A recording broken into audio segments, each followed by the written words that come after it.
दोस्तों, आखिर महादेव को देवों के देव महादेव क्यों कहा जाता है, चलिए जानते हैं। नमस्कार, हमारे YouTube चैनल में आप सभी का हार्दिक स्वागत है। आप देख रहे हैं महादेव दर्शन। आज हम आपको भगवान शिव से जुड़े एक ऐसे तथ्य के बारे में बताने जा रहे हैं कि भगवान शिव को ही देवों के देव महादेव क्यों कहा जाता है।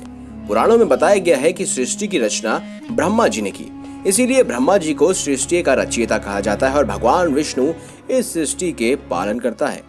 इस सृष्टि का संपूर्ण भार उनके कंधों पर है, इनका पालन पोषण वही करते हैं। तो भगवान शिव तो बैरागी हैं, उनको देवों के देव क्यों कहा गया? ये बात उस समय की है जब सृष्टि की रचना हुई। उस समय ब्रह्मा जी और विष्णु सबसे पहले दिखाई दिए और उन दोनों में बहस हुई कि कौन किसका आराध्य बनेगा। उसी समय एक ज्योतिर्लिंग उनके सामने प्रकट हुआ। ज्योतिर्लिंग ने कहा कि आप दोनों में से जो भी इस लिंग के अंतिम छोर को ढूंढेगा वही आराध्य देव माना जाएगा। इस बात को दोनों मान गए और लिंग के अंतिम छोर को ढूंढने लगे। कई साल बीत गए लेकिन दोनों को ही अंतिम छोर का पता नहीं चला। तब ब्रह्मा जी ने आकर कह दिया कि उन्हें लिंग का अंतिम छोर मिल गया है। विष्णु जी ने आकर कहा कि मुझे लगता है कि इस लिंग का ना तो कोई आदि है ना अंत, मैं अंतिम छोर को नहीं खोज सका। वह ज्योतिर्लिंग भगवान शिव की थी, जिसका ना तो आदि होता है ना ही अंत, जो बहुत कुछ है लेकिन कुछ भी नहीं, वही शिव है। ब्रह्मा जी ने झूठ बोला, इसीलिए उनको श्राप दिया कि उनकी पूजा आज के बाद इस दुनिया में कभी नहीं होगी। उसी समय एक ऊर्जावान चक्र तीनों के सामने प्रकट हुआ।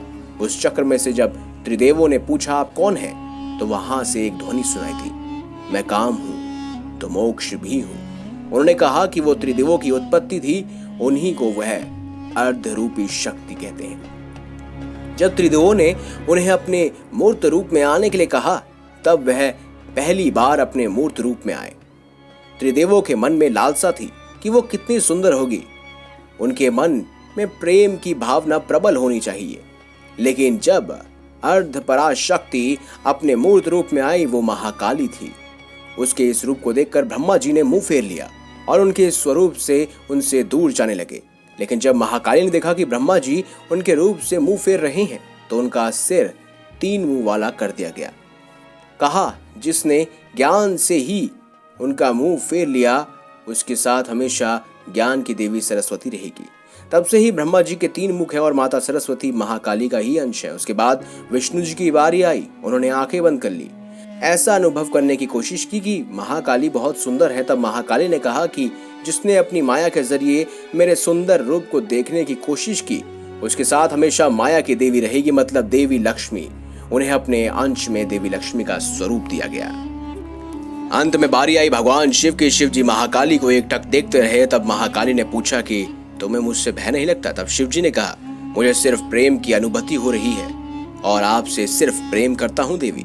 महाकाली इस बात से प्रसन्न हुई और उन्होंने शिव को कोई अंश नहीं दिया। उन्होंने कहा कि सृष्टि में तब तक जन्म मैं लेती रहूंगी जब तक कि आप मुझे अपना स्वरूप का बोध नहीं करवा देते, और कहा कि जो देव सभी से अच्छी समझ और सोच रखता है, देवों का देव अर्थात वही महादेव होता है।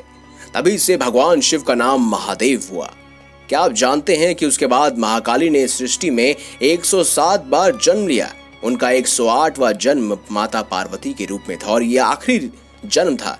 लेकिन पार्वती के रूप में जन्म लेने के बाद उन्हें अपने महाकाली होने का बोध हो गया। दोस्तों, आशा है महादेव दर्शन की आज की खास जानकारी आपको अच्छी लगी हो। वीडियो अच्छी लगी है तो वीडियो लाइक करें, हमारे चैनल को सब्सक्राइब करें और ज्यादा से ज्यादा शेयर भी करें। मिलेंगे अगली बार एक नई खास वीडियो के साथ। अब तक के लिए बहुत बहुत धन्यवाद। देखते रहिए महादेव दर्शन।